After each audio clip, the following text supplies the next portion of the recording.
क्या आपने कभी सोचा अगर हमजा की रियल आइडेंटिटी पहले ही एक्सपोज हो जाती तो क्या वो लियारी का बादशाह या फिर शेर बलोच बन पाता? ऑफ कोर्स प्रॉब्लम होने वाली थी। यही व्हाट इफ सिनेरियो अब हम इस टाइमलाइन के अंदर डिस्कस करने वाले हैं। आप खुद सोच कर देखो, बहुत सारे इंस्टेंसेस थे जहां पर हमजा की रियल आइडेंटिटी एक्सपोज हो सकती थी। वो लिटरली अपनी डायरी यालिना के बगल में रखता था यार। जब वो सो रही होती थी तब वो डायरी में लिख रहा होता था, तो पकड़े जाने का डर बहुत ज्यादा था। अपनी शादी में भी वो फंस सकता था। देन आलम भाई ने कैसे तैसे कर बचाया जब पिंडा को मारा गया। तो चांसेस तो बहुत ज्यादा थे कि हमजा की आइडेंटिटी असली मिशन को कंप्लीट करने से पहले ही एक्सपोज हो जाती और यहीं से कहानी लिटरली बहुत ज्यादा डार्क टर्न ले लेती। इस सिनेरियो को इमेजिन करना ही कितना ज्यादा दर्दनाक एंड डरावना है यार। जस्ट इमेजिन आप एक एनिमी कंट्री के अंदर हो, no backup, no escape plan और आइडेंटिटी हो चुकी है रिवील। तो अब तुम जस्ट एक स्पाई नहीं बल्कि एक टारगेट बन चुके हो। एंड सबसे डेंजरस बात, जिन लोगों को तुम मैनिपुलेट करने आए थे अब वही लोग तुम्हें लिटरली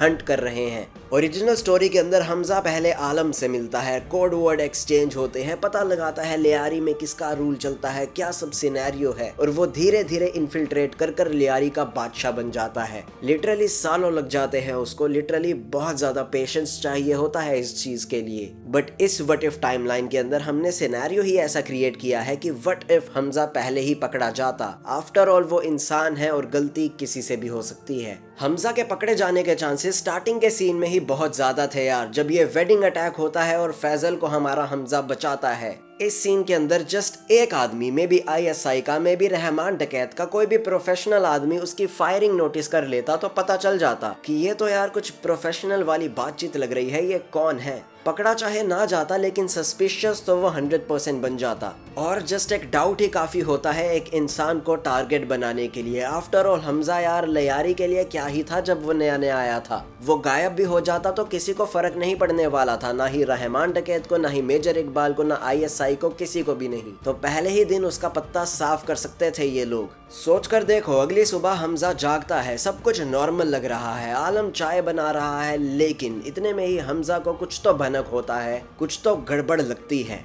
अब आलम की दुकान के बाहर 3 गाड़ियां खड़ी हैं। ये रहमान की नहीं है, ये गाड़ियां हैं ISI की और ऑर्डर मिला है सीधा शूट टू किल।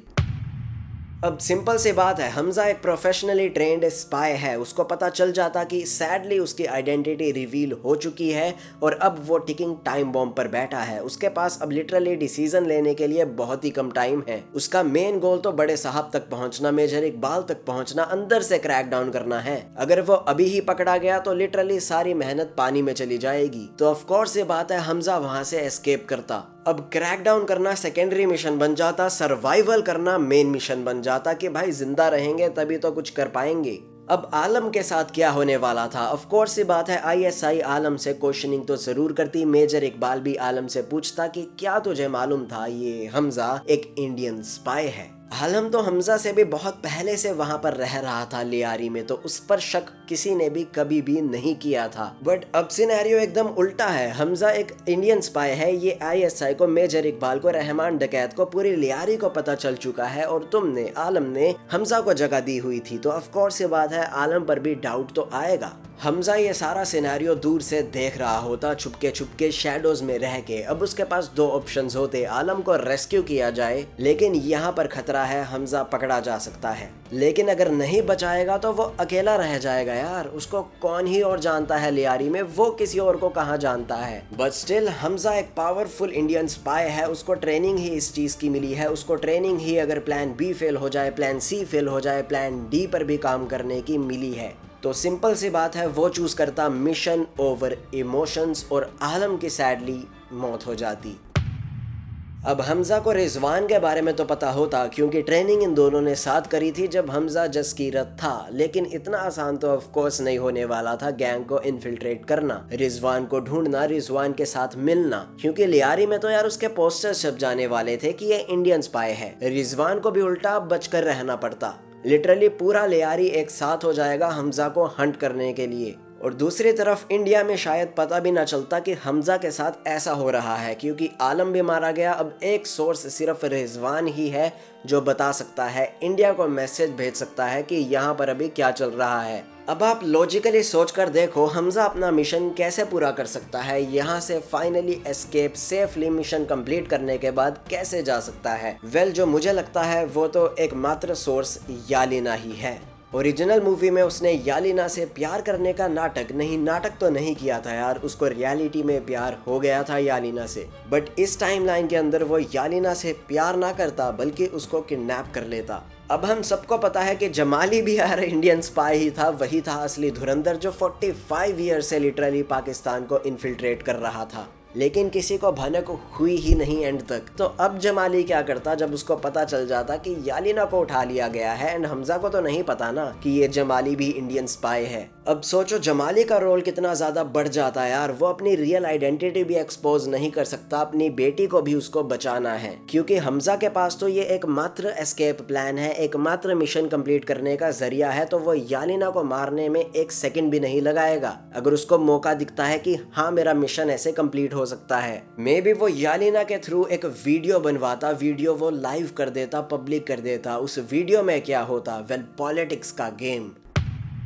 जमाली का कनेक्शन विद बड़े साहब, ISI का, मेजर इकबाल का, रहमान का कनेक्शन विद बड़े साहब, ये पब्लिकली वो लाइव कर देता। अब आप सोच रहे होगे लाइव होने से क्या ही होगा यार, नहीं भाई, अगर इतनी बड़ी इंफॉर्मेशन लीक हो जाए तो भाई साहब इंटरनेशनल मीडिया का जो प्रेशर आएगा वो नेक्स्ट लेवल होगा। ऑफ कोर्स ये बात है, इस वीडियो के अंदर हमजा अपने आप को रिवील ना करता, अपनी फुटेज भी ना दिखाता, जस्ट यालिना को दिखाता एंड यालिना सब कुछ बोलती जो हमजा चाहता। एंड ऑफ कोर्स ये वीडियो लाइव करने से पहले वो मेजर इकबाल, जमाली, रहमान डकैत, बड़े साहब इन सबको भेजने वाला था। ब्लैकमेल करने का यही एकमात्र उसके पास सोर्स होता। हमजा लिटरली अब एक शैडो बन जाता और यालिना एंड हमजा को ढूंढने का प्लान अब बहुत ज्यादा कैट एंड माउस वाला गेम बन जाता। अब मेजर इकबाल भी कहता इनफ यार, अब मैं भी अपना ट्रैप सेट करूंगा। तो वो एक फेक इंटेल स्प्रेड करता, वो एक फेक इंटेल बताता कि बहुत बड़ा वेपन्स का शिपमेंट इंडिया भेजा जा रहा है।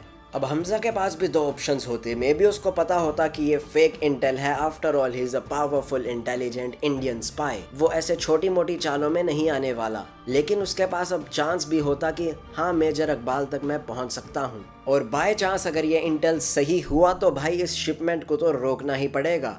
इमेजिन कर देखो क्लाइमैक्स, वो जो इंटेल है वो एकदम ट्रैक कर रहा होता है हमारा हमजा और एक वेयर हाउस में पहुंच जाता है। हर तरफ सिर्फ अंधेरा है और एकदम से लाइट्स ऑन होती हैं। हमजा को सराउंड किया हुआ है रहमान ने, ISI ने, मेजर इकबाल ने, और फाइनली बड़े साहब भी वहां पर पहुंच चुके हैं। यस, इस टाइमलाइन के अंदर बड़े साहब वो हॉस्पिटलाइज सिचुएशन में ना होते, एकदम मतलब फिट होते, बुढ़ा तो होता बड़े साहब बट फिट होता और वहां पर पहुंच जाता। अब सबको लगता कि हमजा का गेम खत्म हो चुका है, हमजा सरेंडर कर देगा, हमजा तो गया, चारों तरफ से घिर चुका है। एंड बूम, हमजा हंसने लग जाता और बोलता गेम तो अभी शुरू हुआ है। बूम, एक जोरदार एक्सप्लोजन होता है, चारों तरफ सिर्फ धुआं ही धुआं है। यहाँ पर अब किसकी एंट्री होगी जस्ट इमेजिन कर देखो। आई मीन 5 4 3 2 1 5 सेकंड दिए मैंने तुमको, क्या तुम इमेजिन कर पाए, गेस कर पाए किसकी एंट्री होने वाली है? Of course major Vihan Shergill, Vicky Kaushal from Uri. यहाँ पर हमें पता चलता कि रिजवान ने अजय सनियाल को इनक्रिप्टेड मैसेज भेज दिया था, पता चल चुका था। एंड यहाँ पर प्लॉट ट्विस्ट रिवील होता कि हमजा का यही प्लान था। यस, एक्सपोज होना ही प्लान था कि लिटरली मतलब ओवर कॉन्फिडेंस में डालना प्लान था कि बड़े साहब को भी ओवर कॉन्फिडेंस हो जाए, मेजर इकबाल को भी ओवर कॉन्फिडेंस आ जाए कि हमने तो इंडियन स्पाई पकड़ लिया है, हम इसको ढूंढ ही लेंगे, हम इसको ट्रैप कर ही लेंगे। और ये सारे लोग एक साथ एक ही जगह पर आ जाते और वहां पर मेजर विहान शेरगिल, हमजा यानी कि जसकीरत एंड बाकी की Indian army, Indian special spice चारों तरफ से उस कंपाउंड को घेर लेते। सारे टारगेट्स हो जाते न्यूट्रलाइज्ड और मूवी हो जाती खत्म और लिखा आ जाता YRF स्पाई यूनिवर्स की मूवी थी ये। यस, अगर YRF स्पाई यूनिवर्स होता तो ऐसी ही टिपिकल सी स्टोरी बनाता। सो थैंक गॉड आदित्य धार ने ये प्रोजेक्ट लिया एंड हमें एस्पियोनाज थ्रिलर वाला कंसेप्ट दिखाया जो मजेदार था भाई साहब। पार्ट 1 पार्ट 2 मजा आ गया देखकर। ये वाली वीडियो तो जस्ट एक फन टेक थी, इसको सीरियस मत लेना। हमजा एक पावरफुल स्पाई था यार, उसको कौन पकड़ लेगा। He was the man, he is the man, he will be the alpha man. वो फ्यूचर में भी ऐसे ही मिशंस करेगा। सो कमेंट्स में जरूर बताना ये अल्टरनेट रियलिटी वाला टेक आपको कैसा लगा। And now tap this video अगर जानना चाहते हो व्हाट इफ विराट कोहली के ऊपर अगर बायोपिक बनाई जाए तो उसकी कहानी क्या होनी चाहिए। Just tap and enjoy. अलविदा।